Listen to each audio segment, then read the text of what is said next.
So once na nagsin-survey tayo, tinitingnan po natin yung paligid. Taas, gilid, baba. Okay? Pero never nalalapit ka po sa victim. Ako, ang ugali ko, hindi lang po sa pwesto mo. Na ganyan, tingin-tingin. Hindi. Ang ugali ko, ikot ako. Kasi po, may possibility na sa angulo na to, okay. Pero pag lumipat ka ng ibang angulo, possible na hindi pala siya okay. Okay, so ikot ka lang. Tingnan mo yung victim mo, tingnan mo yung paligid.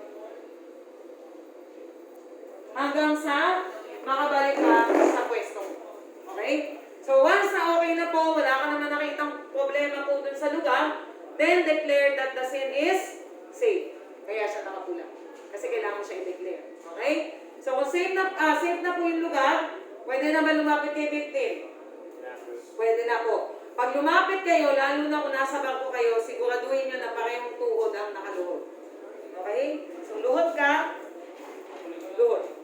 Hindi po kayo pwedeng lumapit na nakaluhod yung isa, bago nakaganto yung isa. Kasi pag na-out of balance kayo, mamamatay sa tuhod mo yan. Okay? Kaya, kailangan lapit na nakaganito. So, ano po una natin ginagawa? We check for the response of your victim by tapping the shoulder and asking the victim how many times? 3 times. So, once na nagtapik po kayo, make sure po na nakaangat po yung kamay sa balikat lang, wala sa victim. So, bawal na nakaganito yan. Kailangan nakaangat. So, 3 beses po. Hey, sir, you okay? Hey, sir, you okay? Hey, sir, you okay? So, after 3 times, the victim is unconscious or unresponsive. We need to call for help. How many times? 3 times. Help! Help! Help! 3 times. Okay? So, may lumapit, wala pong lumapit. We check for the ABC, airway, breathing, and circulation. Airway muna tayo. Anong method? Head tilt, chin lift. Baba ang siko sa sahig. This is head tilt, chin lift. Open the mouth using your thumb. Check for obstruction. Positive obstruction. Finger sweep. Check again. Mouth is clear. Okay? Check for breathing using LLF. Tenga, tapat sa ilong, pisngi, tapat sa bibig. Tingin sa dibdib. Count 1 to 5. 1, 2, 3, 4, 5. The victim is breathless. We give 2 blows. So, kung paano ko lang po gagawin, ganun nyo lang gawin bukas. Head tension lift, pinch the nose, blow. Release.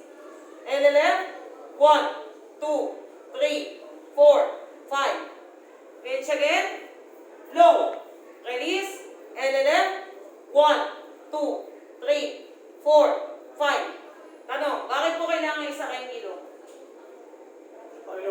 Para hindi po lumabas yung hangin at dumiretso sa bagay. Kaya mo siya sinasama. Okay? The victim is still breathless after 2 blows. Okay? So we check for the circulation.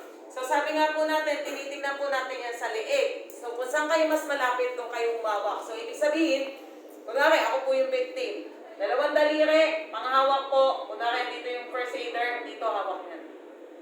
Pero pag kunwari yung first aider nasa kabilang side, dapat ang hawak niya ito. Bawal na ang hawak pag ganito. Bakit? Okay, nasasakal. So kaya ang gagawin mo, kung saan ka mas malapit, doon ka humawak. Okay? Head to chin lift pa rin, hawak sa pulso. LLF. 1, 2, 3, 4, 5, 6, 7, 8, 9, 10. After 10 seconds, saka mo lang malalaman po kung ano yung condition ng pasyente mo.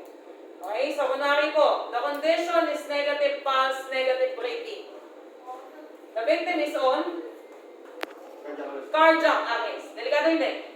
Delikado. So we need to activate for medical assistance. So while waiting for the medical assistance, we need to give CPR po, which is 30 compressions, 2 blows, 5 cycles in 2 minutes with a 100 to 120 beats per minute compression rate.